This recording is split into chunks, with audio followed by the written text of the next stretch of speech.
Board university మంచి భవిష్యత్తు కోసం తెలుగు విద్యార్థులు ఇష్టపడే యూనివర్సిటీ. ఓకే. సీరియల్స్ అంటేనే ఇప్పుడు సినిమా అనుకోండి 3 గంటలు అయిపోతది గదా! సీరియల్ ఒక కట్టు, ఒక షాట్, ఒక కట్టు, ఒక షాట్. ఇక్కడ హీరోయిన్ ఫేస్, అక్కడ వాళ్ళ అమ్మ ఫేస్, వాళ్ళ నాన్న ఫేస్ అందరిది ఇట్లా ఒకసారి ఎక్స్‌ప్రెషన్ కవర్ చేయాలి. ఒక డైలాగ్ ఈ వీక్ వచ్చేస్తే ఇంకో డైలాగ్ ఇంకో వీక్ వస్తది. ఎలా అండి మేనేజ్ చేస్తారు? అంటే ఒక డైలాగ్ అది అయిపోయింది. మా ప్రాబ్లం కాదు కదా. మేము ఒక సీన్ కంప్లీట్ చేసేస్తాం, ఒక ఎపిసోడ్ కంప్లీట్ చేసేస్తాం. వాళ్ళంతా పాపం ఎడిటర్స్ డైరెక్టర్స్ మీద డిపెండ్ అయి ఉంటుంది. ఏ ఇంటర్కట్ షాట్ ఏది పడాలి, ఏ సీన్ తర్వాత ఏ సీన్ రావాలి అనేది వాళ్ళు చూసి నవ్వుకుంటారా మీరు ఎప్పుడైనా అలా? నవ్వుకునే సందర్భాలు ఏమి ఉండవు. మేమంతా చాలా ఇష్టంగా ప్రాణం పెట్టి చేస్తుంది కదా. ఎలా ఫన్నీగా తీసుకుంటాం లేం కదా. మరీ మీరు మరి ఏదో నెగటివ్ గా నవ్వుకుంటాం అని అంటే, ఇప్పుడు నేను ఇల్లు ఇల్లాలు పిల్లలు కాదు ప్రియురాలు కాదు, ఇల్లు ఇల్లాలు పిల్లలు సీరియల్ అండ్ నువ్వుంటే నా జతగా, ఆ 2 సీరియల్స్ నేను ఇంట్లో పెట్టి నాకు కొంచెం డౌన్ ఫీల్ ఉన్నా లేదంటే కొంచెం డల్ గా అనిపించిన డే ఆ 2 సీరియల్స్ పెట్టుకొని చూస్తాను నేను. ఎందుకంటే ఒకటి ఫన్నీ, అమ్మాయి ఎంత బాగా పర్ఫామ్ చేస్తుందంటే, సూర్యకాంతం క్యారెక్టర్ చేస్తున్న అమ్మాయి సీరియస్లీ హారిక అనుకుంటా ఇప్పుడు గుర్తొస్తుంది అమ్మాయి పేరు. ఎంత బాగా పర్ఫామ్ చేస్తుంది అని అంటే, నాకు ఆ చిన్న చిన్న బిట్స్, ఆ బ్రీడ్స్, చిన్న చిన్న ఎఫెక్ట్స్ తీసుకోవడం చాలా కష్టంగా ఉంది నిజం చెప్పాలంటే డబ్బింగ్ చెప్పడానికి. Still I'm enjoying it. అంత బాగా పర్ఫామ్ చేస్తుంది. ఆర్టిస్టులు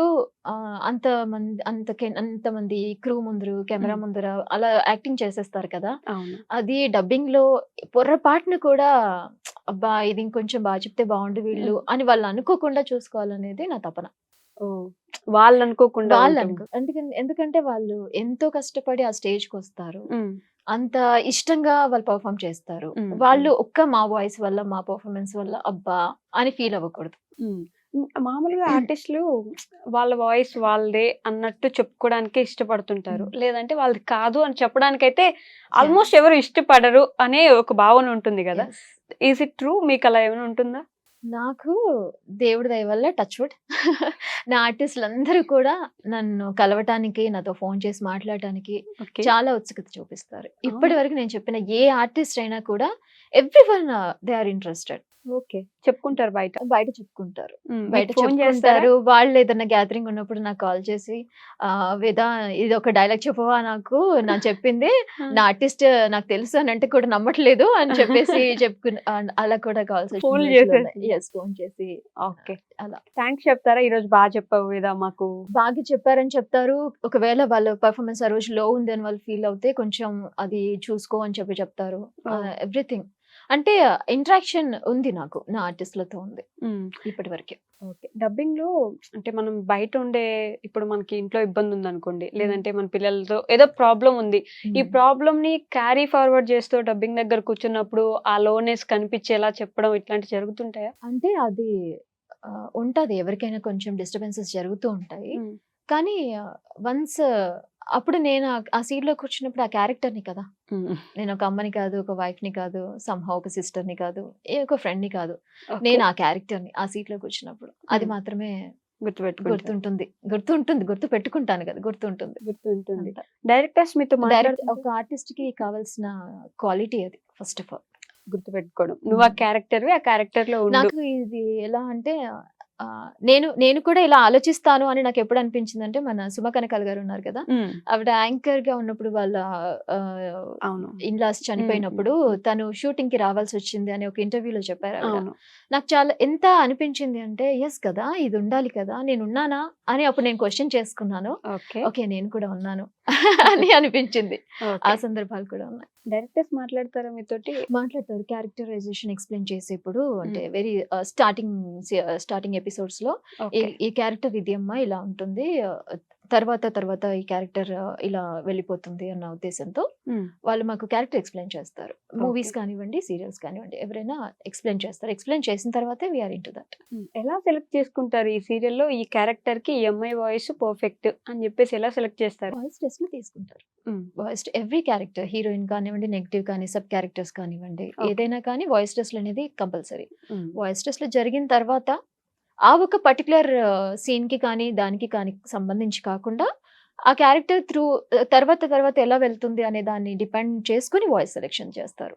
ఎందుకంటే ఈ ఒక్క ఎపిసోడ్ ఒక్క సీన్ కాదు కాబట్టి ఫర్దర్ గా కూడా ఈ వాయిస్ ఎలా ఉంటుంది క్యారెక్టర్ కి అనేది ఒక వ్యూ వచ్చేస్తుంది కదా మ్మ్, డైరెక్టర్ కి మ్మ్, కానీ ఛానల్ టీం వాళ్ళకి కానీ. మ్మ్. సో దాన్ని బట్టి వాయిస్ సెలెక్ట్ చేసుకుంటారు. ఓకే. ఇప్పుడు ఫర్ ఎగ్జాంపుల్ మీరంటే ఆల్రెడీ ఆ ఫీల్డ్ లో ఉన్నారు కాబట్టి వాళ్ళకి ఈజీ అవ్వచ్చు. మ్మ్. నేను ఆడియన్స్ పర్స్పెక్టివ్ లో మాట్లాడుతున్నా. అప్పుడప్పుడు కొంతమంది ఫోన్లు చేసి అరే నేను డబ్బింగ్ లోకి వెళ్దాం అనుకుంటున్నాను, నాకు ప్రాసెస్ ఏంటో చెప్పవా అని అడుగుతుంటారు. Yeah. అరే నాకు కూడా తెలియదురా, నేను ఎప్పుడు ట్రై చేయలేదు అని నేను చెప్తుంటాను. Yeah. సో మీరు అసలు ఈ డబ్బింగ్ కి వెళ్ళాలి అంటే ఒక ప్రాసెస్ ఏంటి అని చెప్తారా? Yeah, నెక్స్ట్ yeah, ఎవరైనా sure, ఫ్యూచర్ జనరేషన్స్ వాళ్ళకి యూజ్ Sure, అవుతుంది కదా చెప్తాను. అని. టీవీ ఆఫీస్ కి వెళ్ళాలి. అక్కడ మా యూనియన్ ఆఫీస్ అయితే ఎక్కడైతే ఉందో టీవీ యూనియన్ ఆఫీస్ కి వెళ్ళేసి ఆడిషన్స్ కండక్ట్ చేస్తారు. Okay. ఏదైనా కానీ మన Okay. ఇంట్రెస్ట్ ఉంటే సరిపోదు. ఆడిషన్స్ కండక్ట్ చేసిన రోజు ఎప్పుడు ఉంటుంది ఆడిషన్స్ ఎప్పుడు కండక్ట్ చేస్తారండి అని తెలుసుకోవాలి. మ్మ్.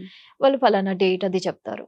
అప్పుడు వెళ్ళి వాళ్ళకి వాయిస్ టెస్ట్ ఇచ్చి Okay. Your qualification and all అన్ని రకాలుగా మాట్లాడగలగాలి కాబట్టి మ్మ్. సో లాంగ్వేజ్ అంటే అన్ని చూసుకొని వాయిస్ సెలెక్ట్ చేసి వాళ్ళకి కార్డ్ ఇష్యూ చేస్తారు. ఓకే.